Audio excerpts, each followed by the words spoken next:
Watch Chaiti Narula as she tees off with successful leaders and entrepreneurs on picturesque golf courses. She is on a quest to demystify the connect between leadership strategies and the game of golf. Only on Boardrooms and Fairways.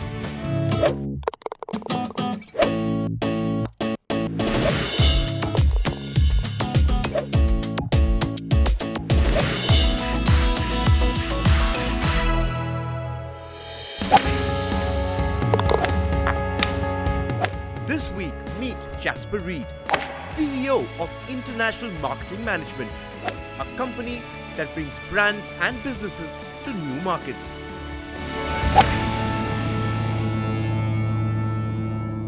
A very, very warm welcome to all our viewers. I'm Chaiti Narula and you're tuned into WION World is One News. Very ironically, I give you a warm welcome because there's a slight bit of a nip in the air as we are teeing off today from the Noida golf course. An interesting fact and trivia about this golf course is that it is one of the only public golf courses in the country giving it the right push to the sport. It's an 18-hole par 72 golf course in Noida, which is one of the most difficult courses on the PGTI Tour as well. On the show today, we discuss brands and how a man who's Jasper Reid is bringing brands into India and the ease of doing business takes center stage with the CEO of IMM. Jasper Reid, welcome to Boardrooms and Fairways. Hello Chaiti, delighted to be here. I'm so happy you could take your time off the busy schedule and we pulled you off your boardroom onto the fairway to discuss business. Well, it's a beautiful day, looking forward to a round of golf, looking forward to talking. Well, you've been playing golf back in the UK as well. Yes, played golf when I was a child, but I'm afraid my game is very rusty, but I'm keen. Let's see how we go. Let's tee off. Let's do it. Come.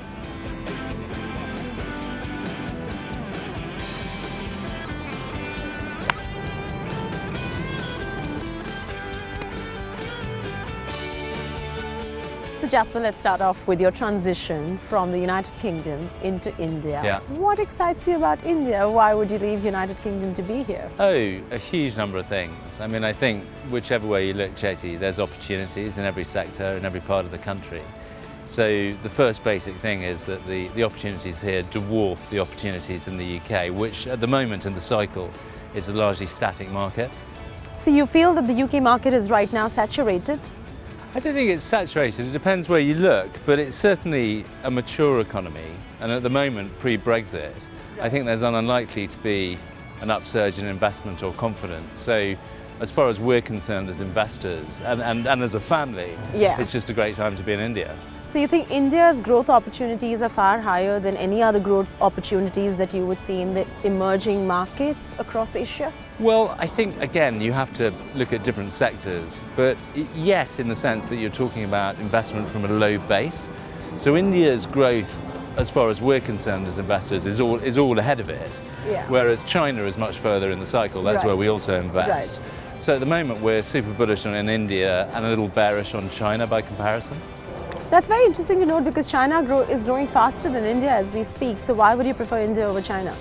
Well, again, it's sort of sector specific. I mean, we're very focused at the moment in the consumer sector. Right. And I think you could argue there that China it's certainly more mature than India. Right. And there are certain subsectors within the consumer world which are super saturated. So, for example, we're heavy investors in India in restaurants. Yeah. But that's a much more saturated game in China. So your ability to extract the premium in India versus China seems to be superior.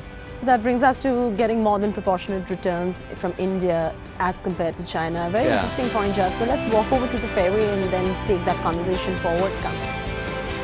You have to go on to the sport with handicap. My school had a golf course as well. Oh, is it? So Jasper, we were talking about different levels of return that we're getting from the emerging markets as we walk onto the fairway. Let's talk about it. Now, we're seeing a bit of a currency war happening all across the globe right now. The developing countries' currencies are depreciating, whereas your dollar index is seeing a fair bit of a rally after the US presidential elections as well. So this kind of a currency war is auguring down very well in terms of exports for most of the emerging market countries because they're being able to leverage on the arbitrage that the currency provides. But as far as you are concerned, who's coming here to do business in India, doesn't your ROI rather, which is your return on investment, get impacted? How do you view the emerging markets now with the kind of strength that dollar is showing in this particular economy? Well, I think it's a game of two halves, really. I mean, there's there's no question there are risks in it, and particularly if you look around India Inc., there's a lot of businesses here who are geared up and their debt's denominated in dollars. So on that front, you'd expect to see a fair amount of volatility.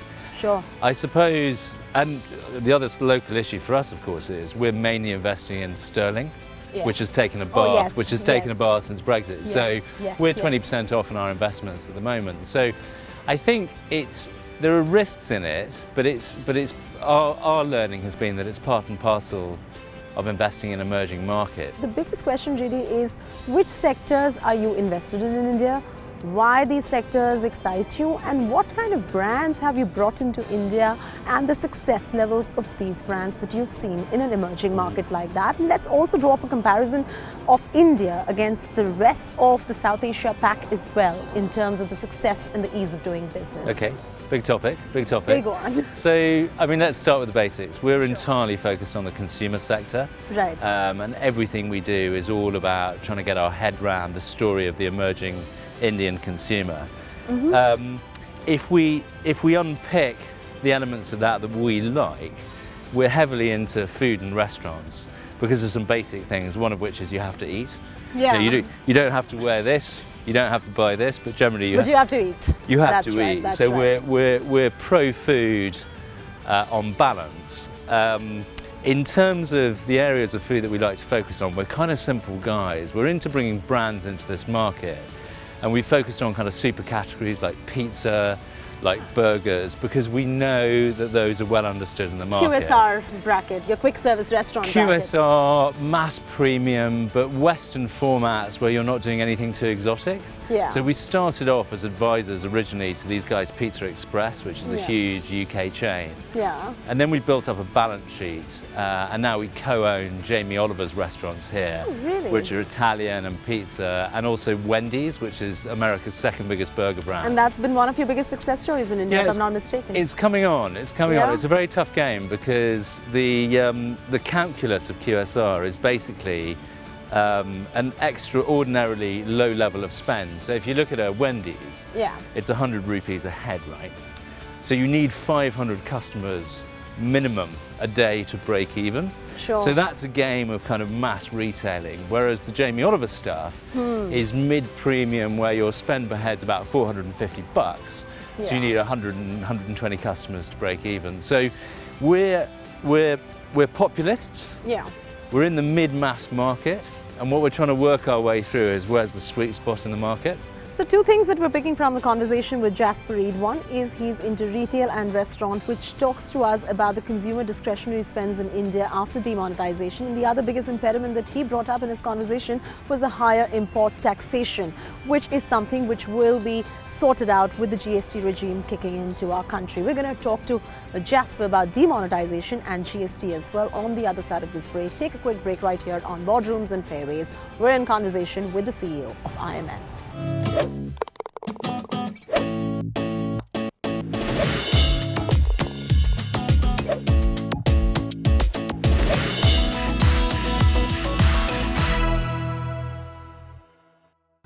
Thank you so much for staying with us right here on Boardrooms and Fairways, and welcome back. We're still in conversation with the CEO of IMM, Jasper Reid, and just before we left you, we were talking about demonetization and how that really is impacting consumer discretionary spends. So now you're into retail, you're into the food business.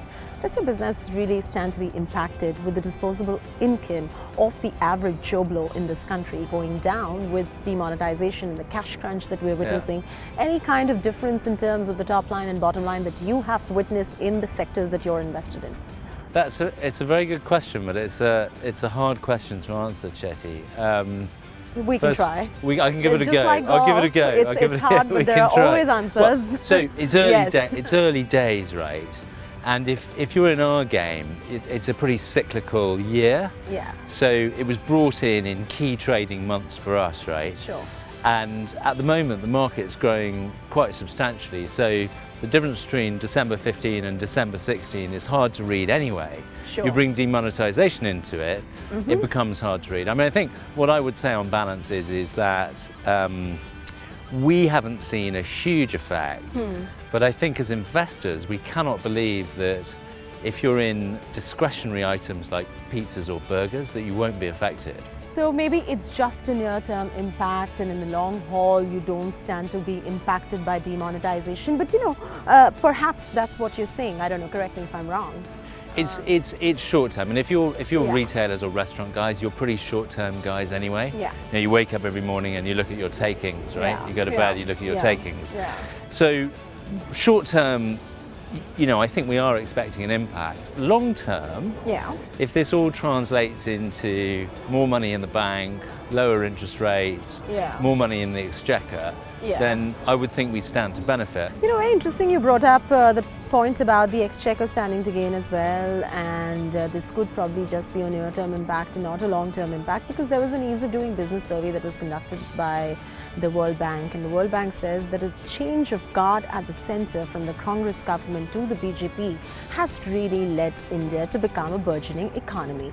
Your views on that? Well, I think there's a lot of international interest and a lot of growing confidence in India. Right. Having said that, the demonetization play was a very, very big move. So if I look at my counterpart investors in the US or the UK, Yeah. honestly, at the moment, they're still trying to digest it. Yeah. They're trying to work out what the impact of demonetization is and what comes next. Yeah. So I think, everyone's very pro this type of structural reform, Sure.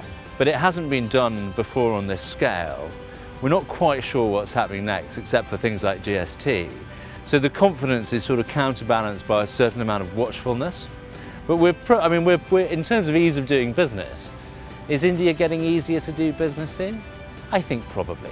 Probably. And what would you attribute these reasons to? You say we still have a lot of on-ground impediments. There are no single window clearance systems in place. The GST regime is hanging fire and not yet been launched. No specific date either when they're launching it. The indirect tax regime is lapsing in this country. Then comes demonetization, which has played a little bit of spoil sport in the short term with your disposable incomes as well. How do you find India that easy? Why? What would you, when you say I find it easy to do business in India, what are the reasons that you do? So let's put it this way. Yeah. So 20 years ago, I Yeah. moved to Bombay to set up my first business, which was an early stage BPO outsourcing business. Yeah. And versus today, you wouldn't believe how difficult it was to get that thing off the ground. FIPB had just been launched. It was the first wave of FDI reforms. Yeah. But trying to get even the most basic permissions through, trying to import computer equipment was a nightmare, right?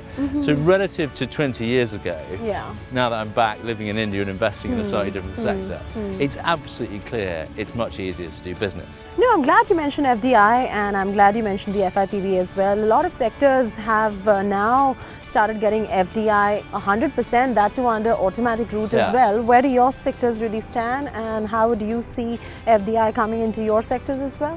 Well, we've been very lucky, Chaiti, because particularly in restaurants, it happens to fall under hospitality as opposed to retail. Retail, as you know, is a very contentious area. Yeah. It's full of Quranas, it's full of lobbyists. It's a much more complicated area. So we've been 100% approved for a very long time.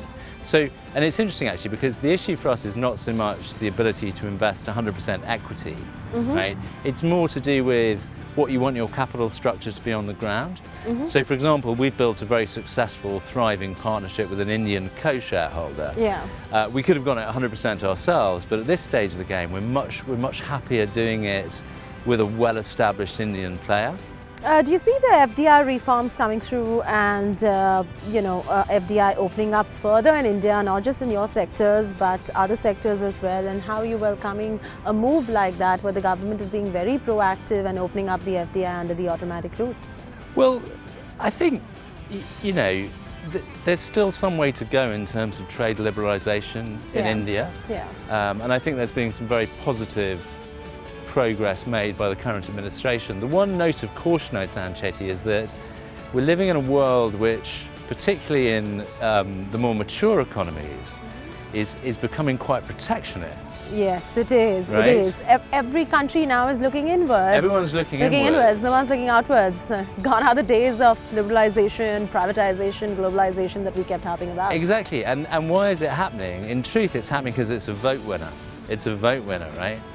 So Trump's been swept in on a promise of basically closing the doors. And making America great again. Is about closing Brexit the doors. about closing doors. So, as well, yes. so whether India can continue to roll out a series of FDI reforms and continue to open up the market versus electoral sentiment remains to be seen. Sure, let's play Chip Shot and then we continue our conversation. Good idea. Come.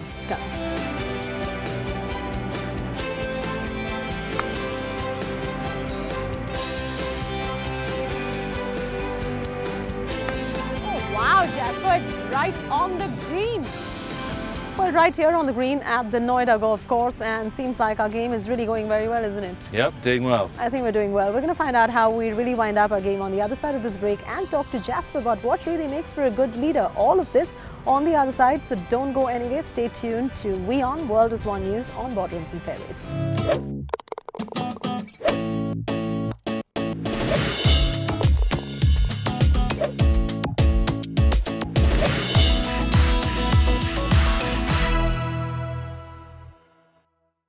Thank you so much for staying with us right here on Boardrooms and Fairways. Jasper, we were talking about the GST regime in this country and you had some views on it offline. I think, well, look, first up, Chaiti, it's a good move. It's anything that simplifies tax regimes, particularly this country's tax regime, has got to be welcome, right? I think the issue at the moment is we're hearing about these kind of different buckets of taxes. Yeah. So we're not quite clear as investors how it affects us, but assuming they can bring it in on time, Yeah. it's going to be a huge change for us. I mean, we're focused, as you know, on retail and restaurants, so this is a hugely clarifying, simplifying move. Nice, very interesting. Now enough talking about business. We're on the golf course. I think we need to just relax a little bit. You're liking being here. It's great here. You It's love wonderful. it, right? It's quite interesting to know that golfing strategies really have a lot of synergy to the strategies back in the boardrooms as well. And this is something I ask everybody at the cost of sounding repetitive. Why is it that CEOs like you end up taking to golf? It's something you can never master, right? So a bit like business and organizations, it is a lifetime's work to get as close as you can possibly get to as good as you can get, right? Right. You know, I've played golf with my directors, Yeah. and, you know, all successful boards are basically a kind of spider web of relationships. Yeah. Now, in order for that to work, you know, you've got to have a relationship. Sure. And often the boardroom itself is the worst place on earth I for know, a relationship, to have a relationship. right? Yeah, it's very stuffy. Within a board environment, right? So it's it's interesting. I suppose golf is sort of a boardroom in disguise. I wish all our boards could be out here, right? Jasper, tell me a little about leadership, your beginnings back in the UK. How did this all begin for you? I mean, today you are the CEO of IMM, but of course you made a start somewhere in life. What was life like for you growing up? What was life like for you when you started working and the journey till here on? Yeah, well, I guess, I mean, talking about work, I've always worked from an incredibly young age. So Right. my dad's an army officer, and even when we were Oh, that's posted, interesting. and you learn a work ethic from these guys, right? Right, They're hardworking right. guys. A lot of discipline. A lot of discipline, regimented lifestyle. and it's an environment where you know your mistakes can be fatal rather than No, I understand. anything else. Look, I had my first job on an American Army base selling Really? Kool-Aid when I was 9 years old. So that was my first entrepreneurial venture. I had two fellow founders, Leroy and Clarence, Yeah. and we were all sons of Army officers, and we sold Kool-Aid and lemonade to the US troops, which was probably my most lucrative venture ever. That's when you really scratched the surface of being an entrepreneur. That's when I started it, right? Yeah. But then when I went into education, I had much more of a focus on liberal arts. So I ended up reading English literature because my thought process at the time was there's a life for business. There's a whole life for business. The privilege of being able to read books for 3 years just won't come around again. It doesn't. It won't come around It again. doesn't. Now, having said that, I kind of had a business thing in me, but what I appreciated from a young age was I needed training, right? I mean, the skills that I'd learned in my Kool-Aid stand were not going to get me very far in international business. So Sure. I went through a whole series of structured roles in Hong Kong, in India. Right. I learned from a young age that the international side of things was really important, and now I Yeah. think it's basically de rigueur for a business guy, if you want to get on, is to be international. So it's been a winding journey. I always wanted to get back to doing my own thing. Yeah. So after I'd spent time in an Australian investment bank called Macquarie Capital, Yeah. 5 years ago I set up my own vehicle, which is IMM. So I guess it's a kind of journey from the Kool-Aid stand through some structured, organised training back into a slightly bigger Kool-Aid stand. Right. Let's see how it goes. But you don't like rules. I remember you telling me I don't like rules. I think... I mean, who makes these rules anyway? Well, I don't know. It's a good question. Who makes these rules? I mean, I think a lot of God knows who makes them. Someone up here makes them. Your boss makes them. My boss makes them. I think it's interesting because I've rediscovered entrepreneurship, and what I found with a lot of entrepreneurs is they don't like rules either, right? Yeah. Because rules tend to be the enemy of creativity, right? Yeah.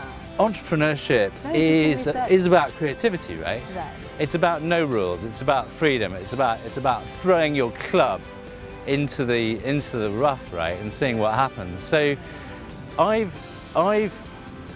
had to kind of fight against the rules. Now, that's often made me, interestingly enough, quite successful in corporate jobs when you needed to get stuff done. Yeah. And then when it all stabilizes, I'm the worst person to have around. Right now, as a kind of budding entrepreneur, I guess the one thing that I value more than anything else is questioning things, and rules is often the enemy of that.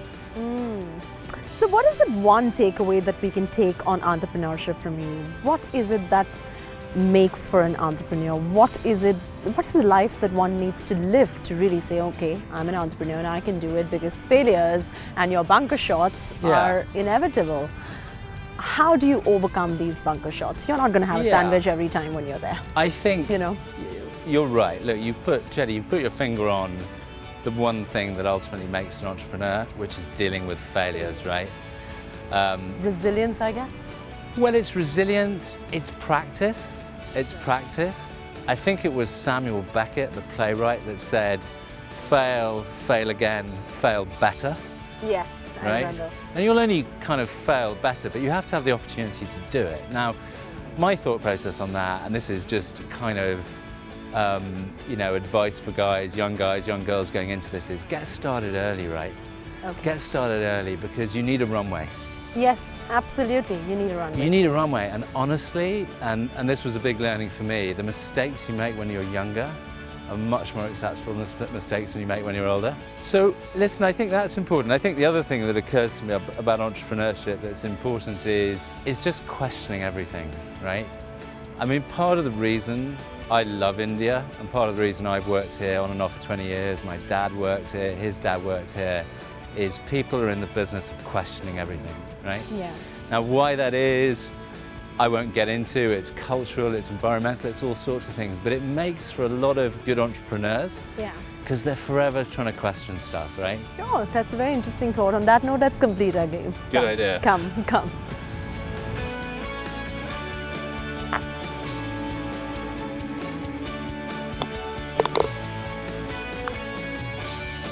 Nowhere near. What a fantastic game we had there. Interesting. Great game. Yeah, I know. So do you think sport is somewhere a good leveler and a great character building exercise for the boardroom, really? So any sports person who, not just the golf, I mean, it could be any other sport as well, isn't it? I think it's great. It's, it's kind of man against the elements, and certainly today your game leveled me and I built a bit of character, so I totally agree. Thanks, Jessie. Thank you for being here and taking the time out and being on the green with you. Thanks. With that, it's a wrap on this edition of Boardrooms and Fairways. That was Jasper Reid, the CEO of IMM from UK, teeing off with me. I will see you next week again. Stay tuned to World is One News and have a great week. This is Chaiti Narula signing off.